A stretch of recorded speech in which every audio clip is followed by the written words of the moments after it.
we'll get on with it now. So estimation and predictability is what we're about. We'll bring up one of our heroes here at a ripe old age, Edward Deming, who one of his quotes was, "In God we trust, all others must bring data." It's debatable whether he actually said it, but that's sort of, it might be a legend, but he could have said it and it would be totally in line with his character. And what we are trying to, of course, is to come up with data that can help us. And estimation has received a new interest. I think that there was some years where we just didn't see much interest in estimation. But for example, the Scrum Guide as of last year includes now a very important sentence that one of the reasons that we work with Scrum is to optimize predictability and to control risk. We have the Scrum Guide, the two fathers, Jeff Souther and Ken Schwaber. Deming that we just saw before. I'll just back up here and let what we saw before, the one that you missed. Here he is. Good old Deming here. He also said management is prediction. He said there's no point in management if you can't predict where things are going. He also said that we take data not for museum purposes, for doing something. He said, if nothing is to be done with the data, then no use in collecting them. The ultimate purpose of taking data is to provide a basis for action or recommendation for action. I guess we could also say by now, certainly there's a lot of articles in the media, that by now we realize that after the COVID crisis, we're even farther away. We now realize we can't just do the big upfront plans because it won't work. So a definition of estimation is to establish some plausible properties without actually having seen it, having done it yet, but an expectation of a project. And we do estimates in order to make decisions, typically prioritizations. Should we do this or should we do it not? Should we do it first? Should we do it later? And we will now primarily restrict ourselves to talk about the properties that exist in product development and projects, etc. So what do we estimate? Cost, more or less a given. Everybody want to have that.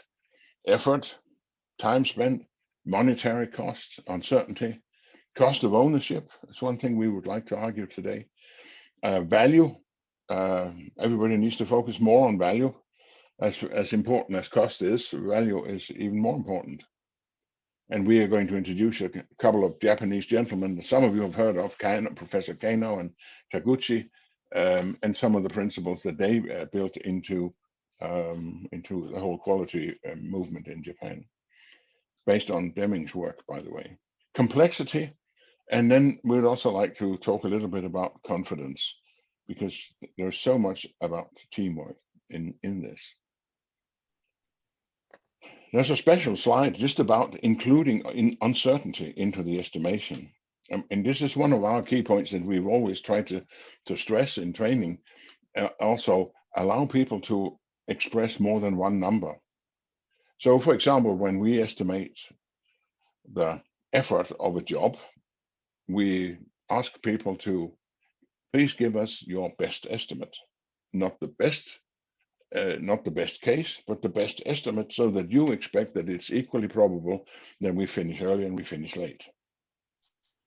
Okay, now give me your second number. What do you think is the worst case? And worst case is typically without tsunamis, earthquakes, and disappearing planes and so forth. There are no real big outliers, but so it's typically something like 90%. With 90% certainty, we believe it's not worse than that. And why do we do that? And we will try to develop that argument during this 1 hour here. Now, overall estimates simply become more robust when you include uncertainty. People are better at it, and you are able to calculate to some extent on them. If you have a classic project, you could argue that what can you tell your customer or your management about the cost of this project? Well, typically not in much detail, just until just before we finish. This was the classic one with major verification at the end. And so we have this big mountain in front of us of stuff that is almost done, and nobody knows what almost means. Now, if we work the agile way, the Scrum way, iterations one way or another, have a solid criteria for done, so that every sprint we actually are done with whatever we do, then we should be able to expect this one, that every sprint we take a part out of the uncertainty. And if we furthermore if we know about that the individual backlog items have varying uncertainties, varying risk, and we take the risky ones first, we could get something like this, where we squeeze out uncertainty early in the project and much earlier are able to present the decision makers, whoever they are, with more robust data. So this drives out uncertainty. When allowing the estimators to give us a range also increase their psychological safety. At the end of the game tonight, if we've got the time, I'll tell you a little case story from one of our Danish customers, EDC, a data company for the mid-sized banks here, where they really experienced this in practice. So remember, whatever you do, whatever include uncertainty, never give people just a number, give them a range. We believe in this, but it could be that. Because then they will also gradually understand, your stakeholders, that there is uncertainty. There are many classic estimation methods.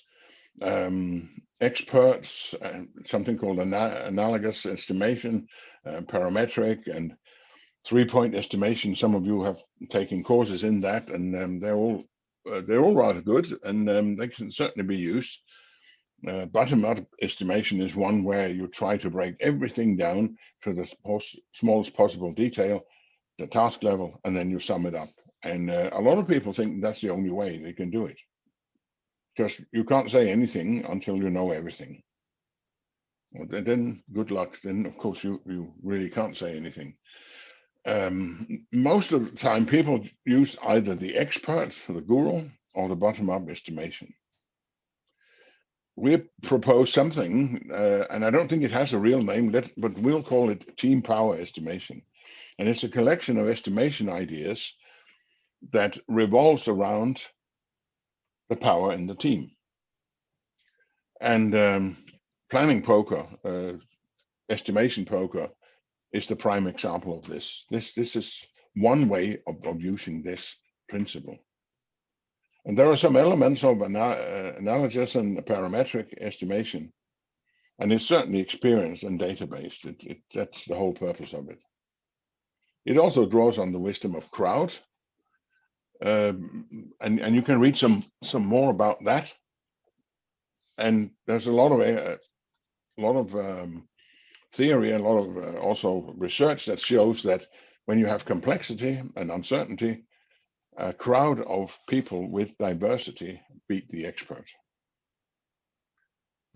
And that's why we ask the whole team to be part in the estimation, for example, although that particular piece of work may not be their prime competence. So we include estimating of ranges to give that nuanced pictures of the best case and the worst case. And in all its forms, it involves the people who knows best and who collaborate and raise their common understanding of the process.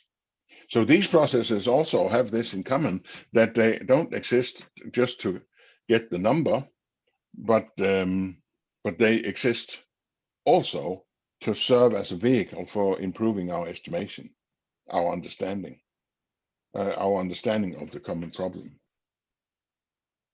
So there's dialogue in this, and so remember, it's not just to get this number. And sometimes we need to argue that case and tell people that we're not doing this just in order to get a number, but we're doing it in order to understand better. It's more than an estimation process. The reason that the processes we have here also guard us against something that is called cognitive bias. Cognitive bias, as there's a lot of those, and that is where we tend to systematically think wrong. But since we don't suffer from exactly the same biases, if we're grouped together, there's a greater chance that we can balance each other and actually get to a better result. Otherwise, cognitive biases are huge dangers in estimation because there are certain areas where we tend to systematically think wrong. So again, heading back to our old friend Dave Snowden, his latest drawing of the Cynefin domains, and we won't go into detail with that, but just give you a drawing that can work here. So we start in the confusion. We don't, until we start thinking about things, we are in the confusion area, disorder, and then we can start splitting them out, the jobs we have to do. Are they predominantly clear, obvious? Any reasonable person can see what to do. Are they ordered, but cause and effect is difficult? We need research. We need analysis. Or are they complex with emerging knowledge, safe to fail experiments? And or is it chaotic? There are all these liminal areas in between where there are special things going on, and there's the special area between clear and chaotic. If you over structuralize, if you overdo it, the best practice thing, and you create best practices where you shouldn't, you risk falling down into chaos whenever there's a crisis. And that's one of the reasons also to try and avoid just one person thinking this is obvious and not being challenged by others. The point of bringing this up here now is that we have stable knowledge over to the right between clear and complicated, and we have a stable dynamic up here between the complex and the complicated, where we can gradually drive out complexity and get things done. That's where Scrum really thrives. And so if we look at all the estimation theories and practices, they're all over that's where they sort of are really good. It's fair to say that what we are talking about here has its main application when we have complexity. When we have a high degree of uncertainty, where we realize that no single expert can tell us what to do here, that's where it becomes really, really powerful. So let's get on with that. And there's some key characteristics that we agree on some shared references to estimate from. We have a dialogue. We to try and raise our understanding. We speak our judgment independently of each other. We open up a discussion where we can challenge the views, and then we do it once more to iterate towards an agreement in the team or the group that does the estimation. And again, use the estimation range. Do it fast. There's no point in spending a lot of time in this. In order to have a wise crowd that are good at estimating, you have to have diversity of opinion. And you have to have a group that is not dominated by one, where if we're in a group and I know that Christian is the dominant alpha male in this team, I always adjust my estimates so they're in line with his. Then it doesn't work. It has to be fairly independent people. They can draw on their own knowledge in this, and we have to have a mechanism for aggregating and pulling it together to one common understanding. There's a link here, you can read more about it. Most of the time we get convergence of the judgment, If not, and I mean that happens, of course, that they can't agree on it, well, then that's a clear sign of danger that we need to deal with as well. And we've been there with the ranges, why that is important. And it gives an uncertainty that can be used in calculations. So let's move on with this, the effort and the monetary costs. We have these estimation cards that that actually a lot of people have bought and used, and they can do different things. So we'll go through it with focus on the cards. The traditional planning poker, the numbers that we have here, and we have a reference recommended, the yellow ones. They have a 2, a small piece of work, a 5, a medium-sized piece, 13, a large piece of work. And everybody has a deck of cards. The product owner explains the stories. Everybody chimes in with questions. Whenever they have think they understand it reasonably, they show their card to avoid anchoring. And we based it on references. And that's what we traditionally call story point. You can, of course, do it with hours as well, but or days, but then you lose something because you don't get the value of being able to calculate the velocity through a sprint. You have to adjust your estimates all the time. So once we now have seen what people estimate, we let people argue their case, typically those with the extreme points of view. And when the discussion quiets down, we do it once more and see if we can reach a conclusion. We go with the majority. So that became our number. So this one that we just decided on, here's a product backlog item, and it's we decided on, the team said it's an 8, and we move on to the next one. And again, of course, the situation may arise where they can't, and we have to rework the story, find more information, be more clear, whatever, in order for them to reach a conclusion.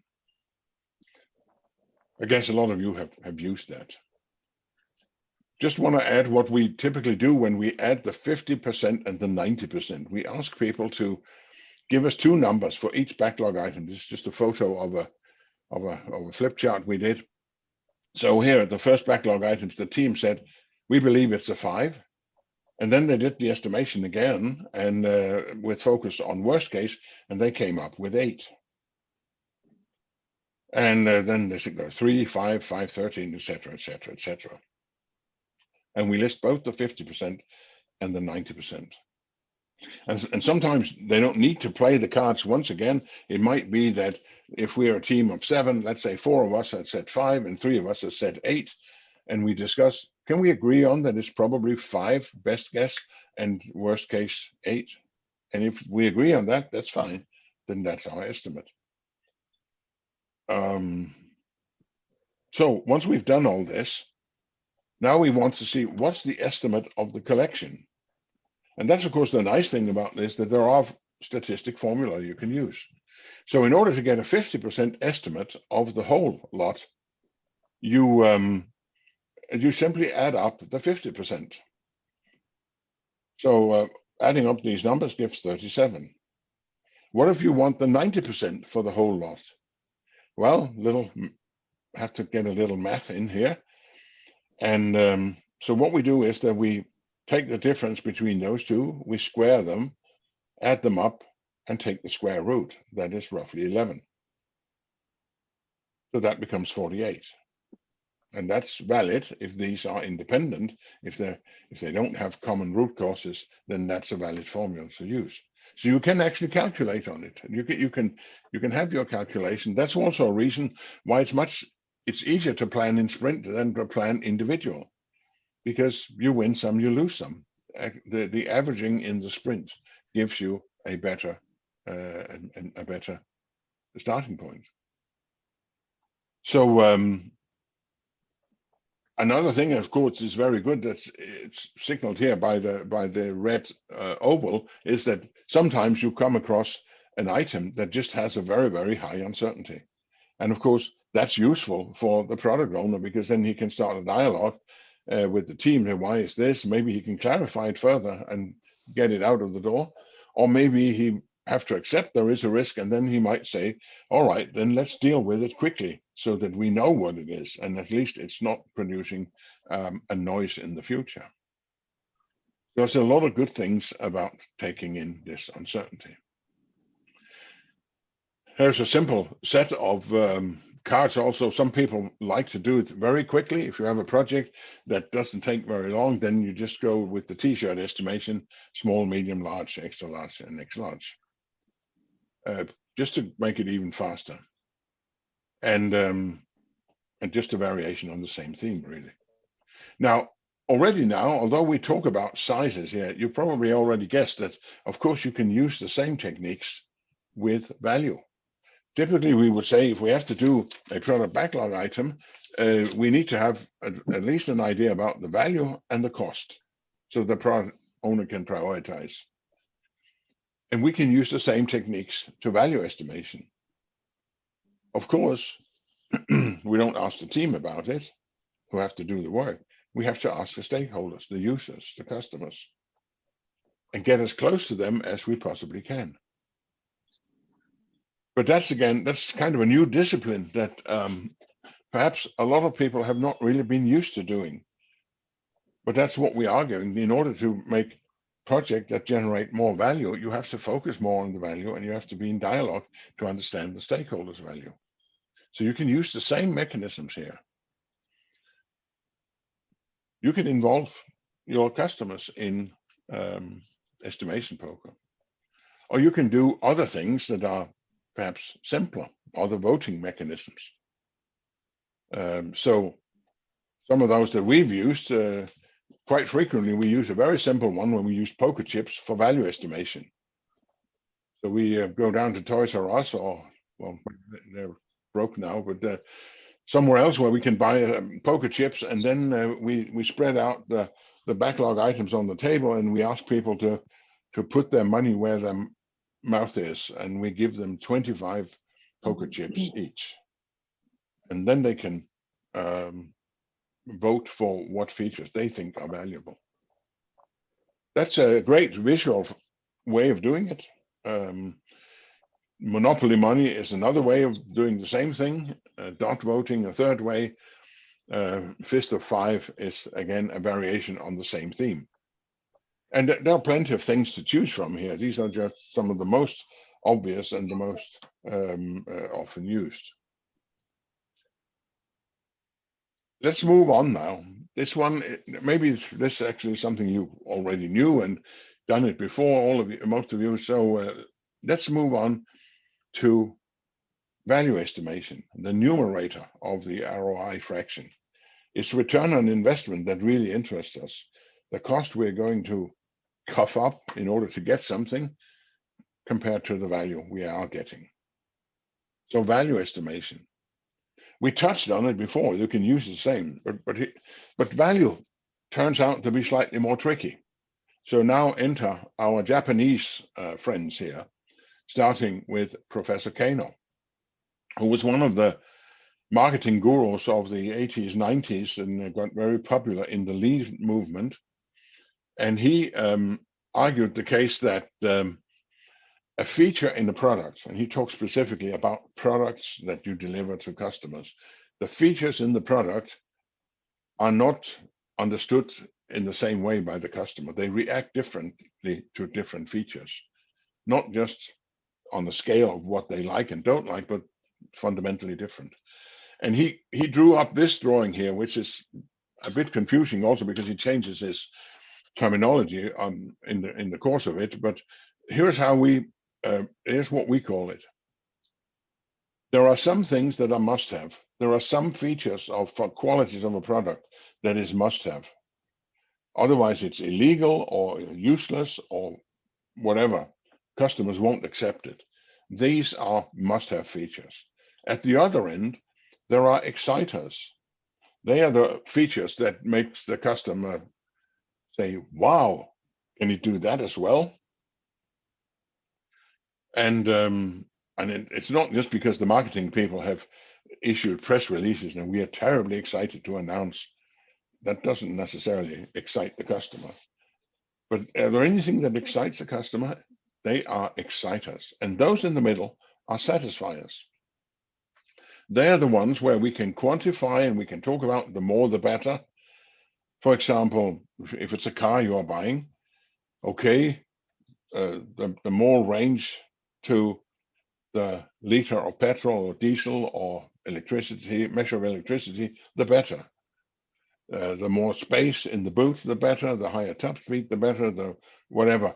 They can be compared, and you can make statements like, "I really valuable a double increase in range, twice as much as this other feature, having a big boot," for example. Satisfiers, they can be quantified. And what Kano says is that exciter qualities are mostly unspoken. People don't tell you that this would excite them because they don't know until they've seen it. So exciters are typically something that you, as the supplier of the product, as the idea person behind the product, have to come up with. The scary thing is, and so are must-haves. If you go out to customers and ask them about what they need, they typically don't tell you about their must-have needs because they think any idiot knows that. So there's no need to tell you. So in fact, what he says in his writings is that if you don't have the domain knowledge yourself, if you have never done that job or have someone in your team who's done that job, the only way of making sure that you discover the must-haves is to actually go out, sit by Nelly, the user, and see what she does and discover it, because she won't tell you typically. So must-haves are dangerous. So if we have product backlog items, as a very minimum, I would recommend you to put markers on them, maybe just a little asterisk or something, saying, this is a must-have. This has to be included. It's not open for discussion. It may be discussed when to include it, but it has to be there. So a must-have is something that only, no matter how well you implement it and how good you make it, it really doesn't increase the customer satisfaction beyond a certain level. It flattens out. It's like a parameter in a hotel room. It's a quiet hotel room. We like that. But if we make it even more quiet, so it approaches like a sort of a sound dead room, that doesn't increase my appreciation as a customer. It's actually unpleasant to be in such a room. But so, and of course, exciters are the opposite, is that I don't react negatively if I don't have it, but if I get one of them, I react very positively. So there's really no punishment for leaving them out, but a huge benefit for having a few of them there. And we talk about this in our product owner course, and even more in the advanced one, how to use this kind of thinking. So we've introduced a few other cards that we use, and people have found it quite useful.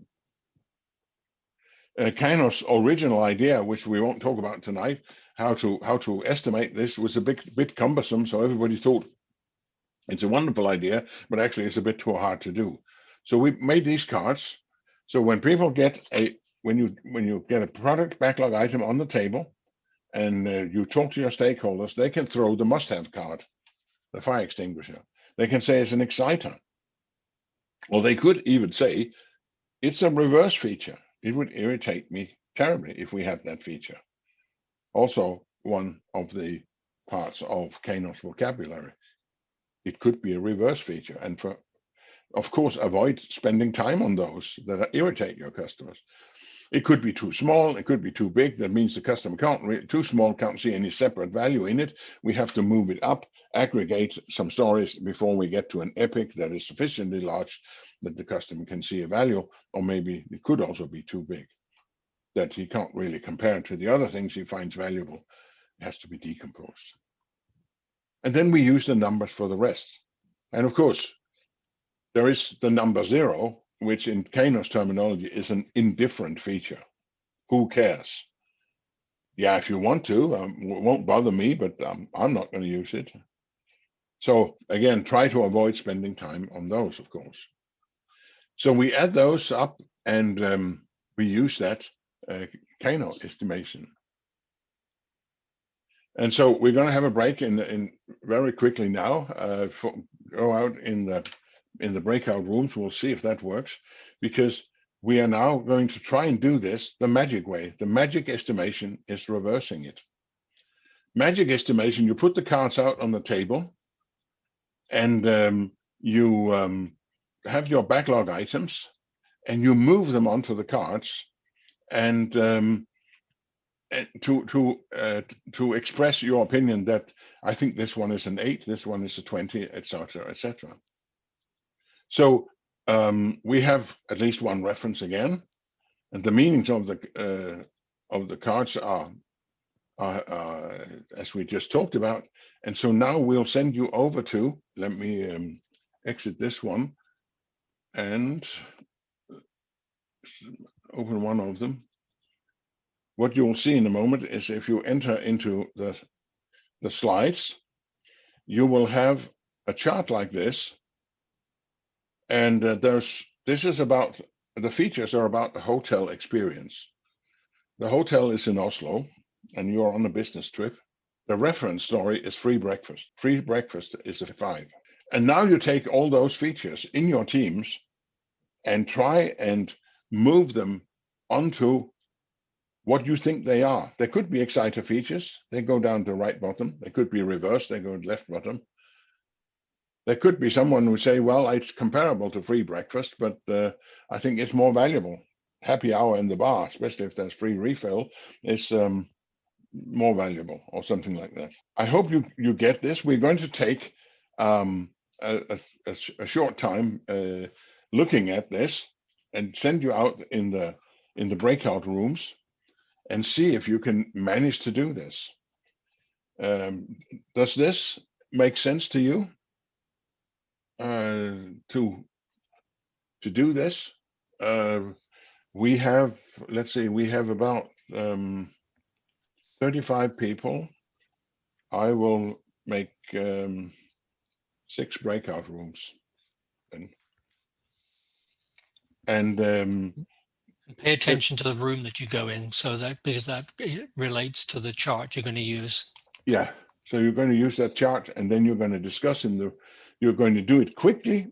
Just take them, put them in place as you think, and once all the cards are out, then you can start discussing the feature and say, why did you put it down there? I thought this was more valuable. Let's see if the team has the same sort of opinion about a hotel stay. Oops, I put it in twice. Okay, all right, and we will take 8 minutes here, and then the rooms will close again, and we don't. That was fun. I love this. Okay. Yeah. Well, you got a little taste of it, obviously. It also highlights everything you have to do online. You have to plan much more. You have to rehearse, choose some things with your team when you have to do it online, and get people's experience up in using the online tool.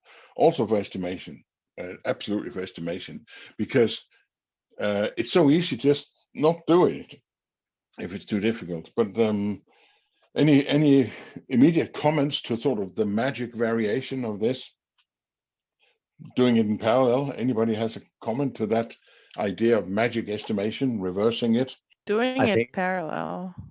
Oh, sorry, go ahead. No, you start. Okay, doing it parallel, it was a bit hard to keep track what others are doing, talking what you're doing, checking up again, and having the whole overview at the same time.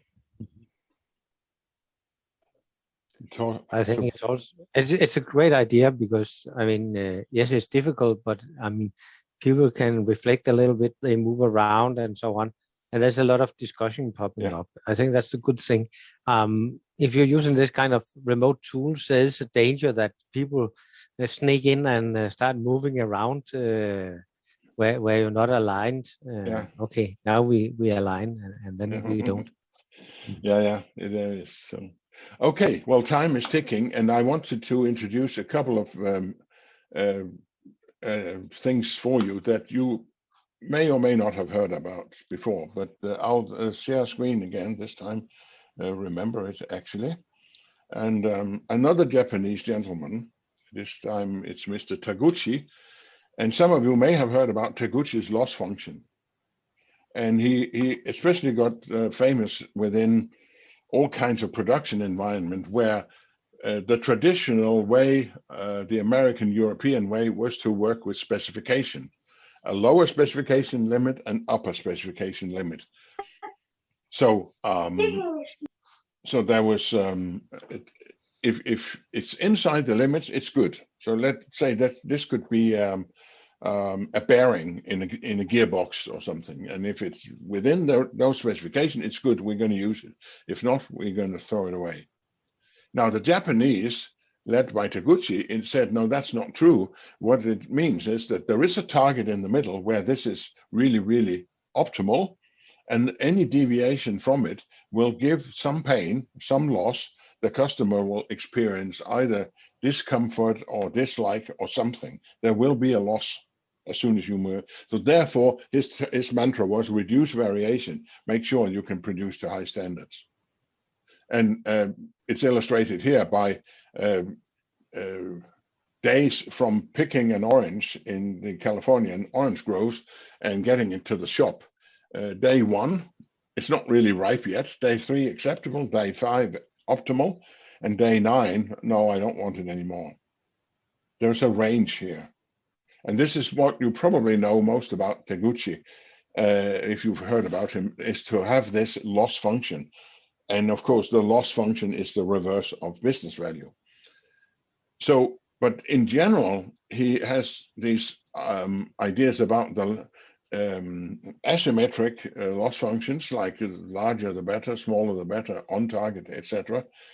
And what we can use it for is an estimation principle where we take a product and take a number of features and we try to plot the user's expectations of if this feature is completely implemented, we get the business value we just talked about.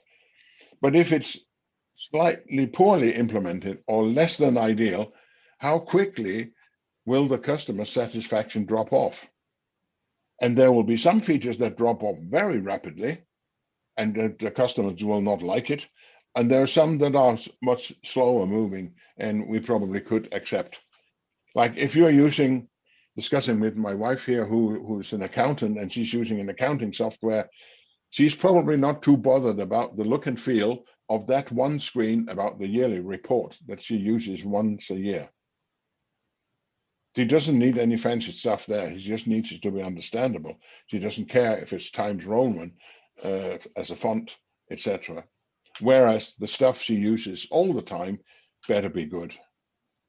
So this gives the product owner a new way of looking at a product and saying, well, when I prioritize, it's important for me to understand my customer.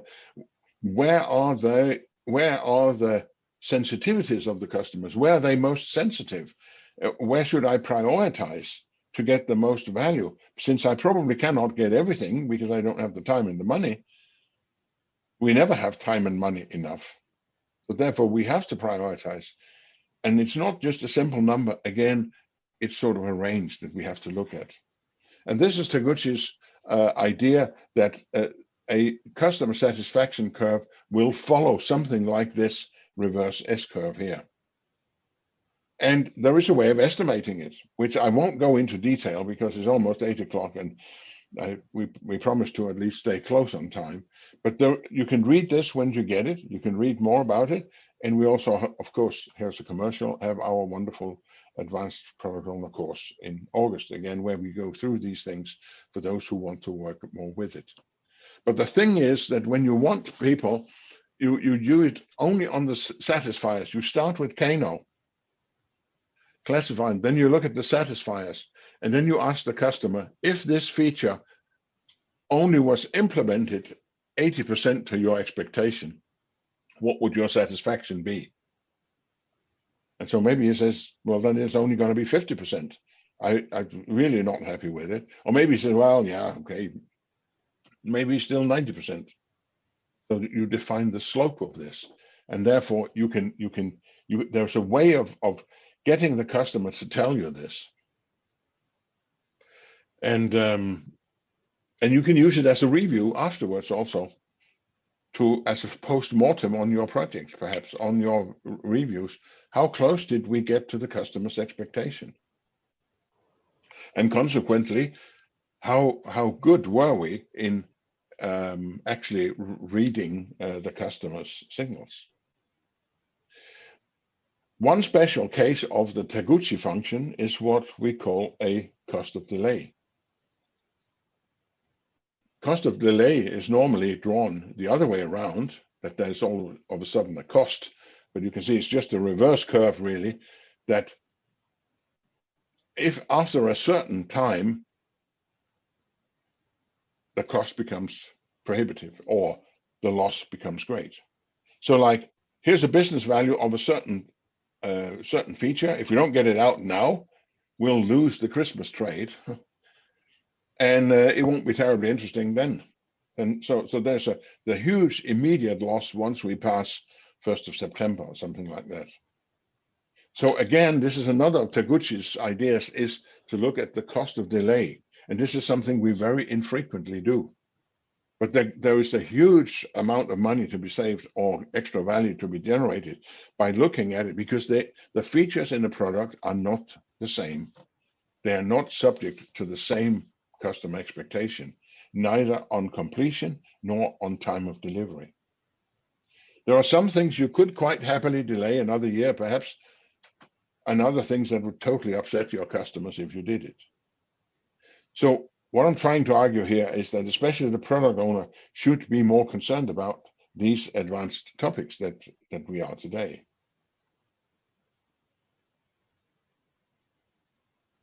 Just to finish off what our cards can do, we have cards also for estimating complexity, Cynefin, that we just saw early on, and that could be useful in many scenarios for the product owner to know, what does my team actually think? Is this a complex problem or a complicated one? Do we need experimentation or do we need research? So I'll just show it here because it's valuable. And then the last thing I want to touch on here is confidence estimation. And this comes from another source and has slightly a different application.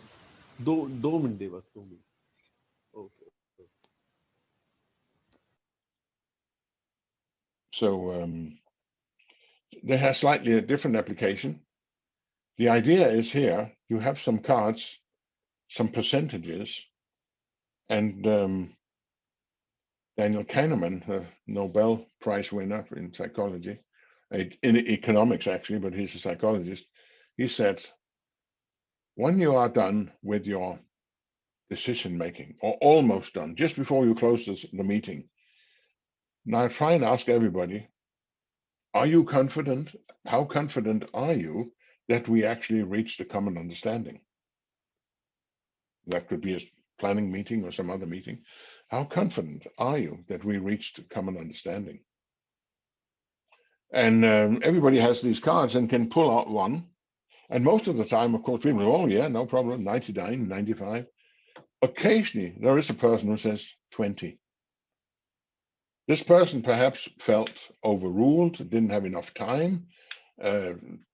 Others didn't give him or her the space in this, or some other reason.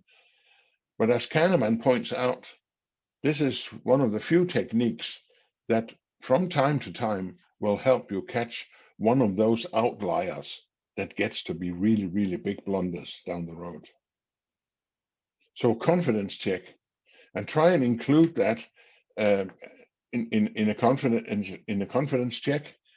You can use the cards for other purposes as well, when there are some things about how certain people are about things.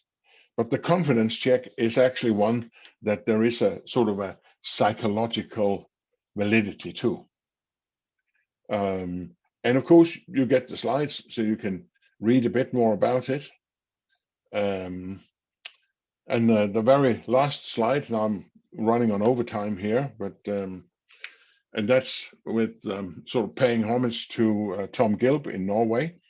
His core concept is impact estimation. And what he says is you have to think of values you want to achieve, objectives. And up here we have a bunch of values. And then once you've thought about what you really want, you think, what can we do? What do we have as strategies? Which things could we do? And you list a bunch of those. And then in the intersection here, you list, if I implement this thing here, how much will that impact my value number 4? And the point is that sometimes you can, let's say you have value number 4 is you want to improve the user experience. One of them is to increase speed of the server. How much do you think we will contribute to that requirement of better user experience? And so there could be a number of strategies over here, implementations, that would affect several of those. And again, it's a slightly advanced topic that not many people use, but probably, especially those people engaged in large projects, should do something like this instead of just relying on gut feeling. And this is called impact estimation. And it's a lot of material about it. You can find practically all Tom Gilb's books online if you want to dive in deeper. And I think more or less with that, I would rest my case here. Kurt? Yes? I have a very quick question here. Yeah. Sorry, more of a random thought. Have you considered, or have you sort of paired this with Goikoaji's impact mapping? To do what? Sorry, I missed the last part. Have you tried pairing this sort of estimation with the impact mapping? Yes. I thought so. That makes a lot of sense. Yeah. Yep. Okay. All right. So it's not a crazy thought after all. Thanks. No, yeah. Very good. So, Anna, would you show just when the next meetings and courses are, and then we'll see if those who hang around can still ask some questions, but the official part of the party is over. Would you do that? Anna? Actually, if you just scroll on, I think you have it on your slides as well. Then I don't have to swap screens. Slide number, which one? I think it is 31. No. 34. Okay. Thank you. Yeah. So for those of you in Denmark, you can get the cards here. Right now, we really don't ship to other countries at the moment because the shipping is so expensive that it's ridiculous. We are working on that, and we have some courses coming up, and especially the product owner advanced course will be one that will cover all of these details. So, anything more to add, Anna? No, just to hear if anyone had any questions to round off. Yeah, so I do have a question on the impact estimation. So the value estimation that exactly on the bottom, there's a value cost, and as I understand, we would then use Kano for the value estimation, and then how would we? Yeah, I think I just need an example to grasp how this can be done in practice. Yeah, okay, you would, again, you wouldn't use this on must-haves. You would, again, use it on the satisfiers in Kano. And then you would get a number, and you would have both a 50 and a 90% estimate for the value. We think if we can have this will mean such a value of this magnitude to our company. Worst case, only this. But you can calculate in money or in some other currency. So you have the value for each of these, and then you have the implementation cost here for each of these strategies. And then, of course, it's a matter of mathematics to calculate the rest. if you do with this selection, what does your ROI look like? If you do it with another selection, and it's a tool for the larger, I would say, larger portfolio management. You're not going to do this on a little 1 month job. That's probably overkill, but if you manage a large project, it could definitely get you a lot of extra value too, because we can't rely on gut feelings anymore in large projects. Mm. Yep. Okay. Thank you.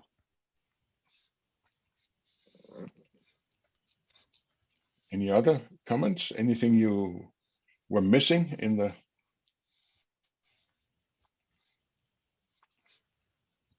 Usually at this point, there's someone who feels strongly about the 3-point estimation, and that should be deployed instead. And of course, there's nothing wrong with that. I just happen to think that you get most of the value for a fraction of the cost and training in getting people to do it. But there's nothing wrong with it. It's absolutely a great method. I actually feel quite strongly about statistical information. I'm trying to process why you've situated it in the obvious or simple domain.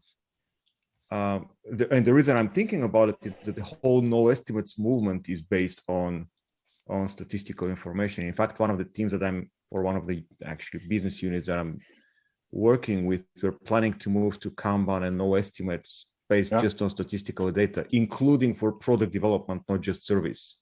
Yeah. Okay. So and of course, product development is a complex territory. So I'm trying to figure out why. It's obvious why it works in the obvious domain, but why shouldn't it work in the complex domain?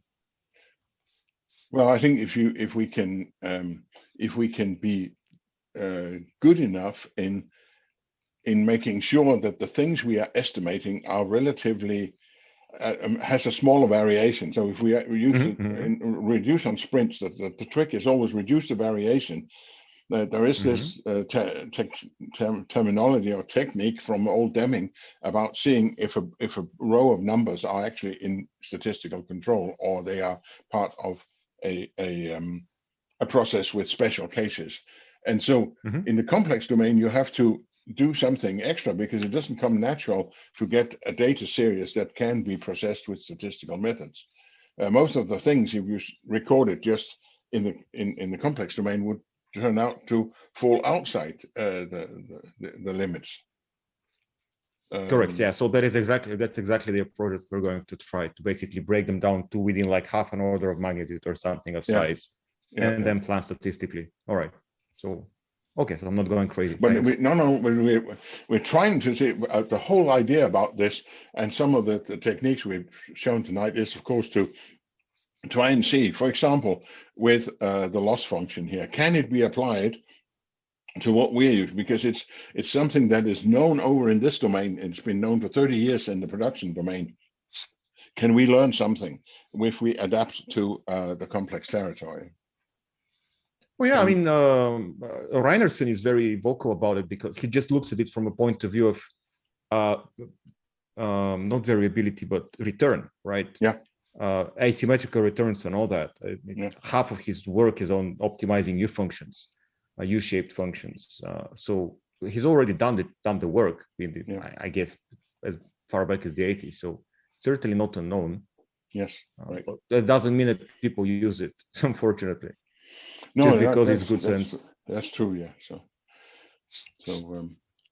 okay. Otherwise, I will stop the recording now, and we'll still hang around for a little while. Can I ask a last question? Yes. Go ahead, Christine. When you're using some of these techniques, how do you take into consideration the fact that some of the people who are estimating will purely look at their amount of effort in their estimates and not the entirety, for instance, customer negotiation, documentation, testing, planning of testing and stuff like that? How do you take that into your risk calculation when you do the last of your estimates? For now, I mean, this is perhaps a slightly arrogant view, but I would take the view that, first of all, you have to get the teams to work together on this. All or without that, you are to some extent falling back to individual expert estimation, and you want to reconsolidate expert estimations.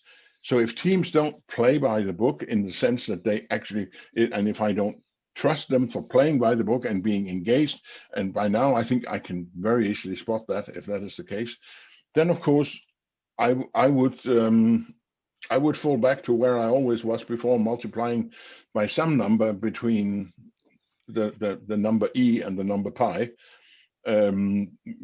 because I know that they are probably driven by cognitive biases then, if they don't balance each other and do this. And I would, of course, work with the team to try and take a common team responsibility for it. But I know there's some excellent coaches around here tonight, and they would probably have a thing or two to say about this as well. Thanks. All right.